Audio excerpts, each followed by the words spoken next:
गरुड़ जन्म की रहस्यमय कथा। गरुड़ पुराण जिस गरुड़ भगवान पर आधारित हैं, उनका जन्म कैसे हुआ था, आइए जानते हैं। ऋषि कश्यप के साथ शुरू हुई गरुड़ कथा।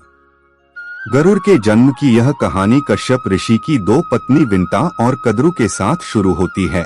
दरअसल एक बार ऋषि कश्यप ने अपनी पत्नी कद्रु से कहा कि वह संतानोत्पत्ति के लिए एक यज्ञ प्रारंभ करने जा रहे हैं ताकि उन्हें और अधिक पुत्रों की प्राप्ति हो सके।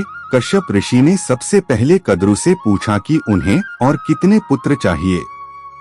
इस सवाल के जवाब में कद्रु ने कहा कि उन्हें बहुत सारे पुत्र चाहिए ताकि वे उनकी आज्ञा का पालन करने के साथ साथ उनकी हर इच्छा भी पूरी कर सकें।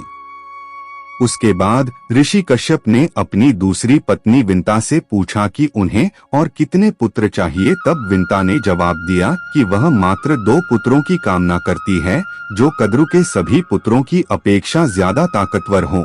कश्यप ऋषि ने उन दोनों की इच्छा को स्वीकार कर लिया।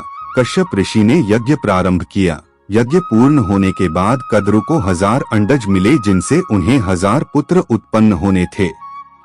कद्रु ने सभी अंडों को गर्म पानी में रख दिया और उनकी देखरेख करने लगी।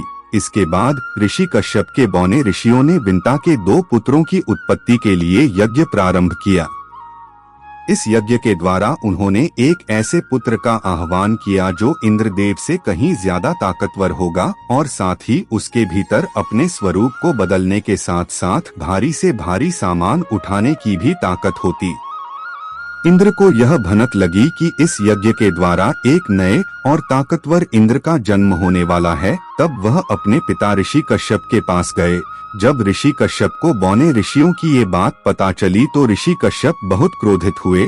अपने पुत्र के सम्मान को बचाए रखने के लिए कश्यप ऋषि बौने ऋषियों के पास गए और उनसे कहा कि उनके पुत्र से एक भूल हो गई है, जिसके लिए वे माफी के हकदार हैं। आप जिस ताकतवर इंद्र का आह्वान कर रहे हैं, उसे देवताओं का नहीं बल्कि पक्षियों के इंद्र के रूप में बुलाएं।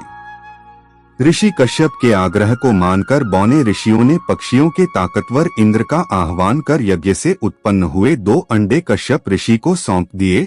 अपनी पत्नी विंता को अंडे सौंपते हुए कश्यप ऋषि ने कहा कि इनका बहुत ध्यान रखना और कुछ भी हो जाए अपना धीरज मत खोना। इतना कहकर ऋषि कश्यप हिमालय पर तप करने के लिए प्रस्थान कर गए।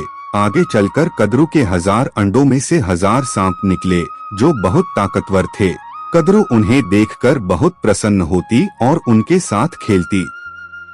लेकिन समय पूरा होने के बाद भी विंता के अंडों में से कुछ नहीं निकला। कद्रु विंता को ताना मारने का एक भी मौका नहीं छोड़ती थी।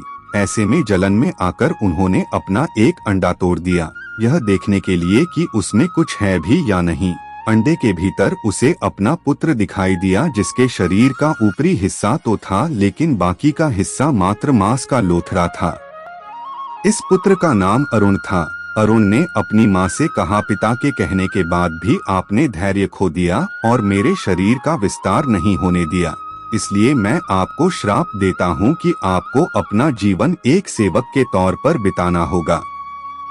विंता को कद्रु की सेविका बनना पड़ा और कुछ दिनों बाद अंडे में से निकले गरुड़, जिनका चेहरा, सिर और चोंच चील की तरह और शरीर इंसान का था। ऐसे गरुड़ का जन्म हुआ। वह भी अपनी माँ के साथ सेवक के तौर पर ही रहा। गरुड़ बहुत ताकतवर था और अपनी इच्छानुसार अपना स्वरूप बदल सकता था।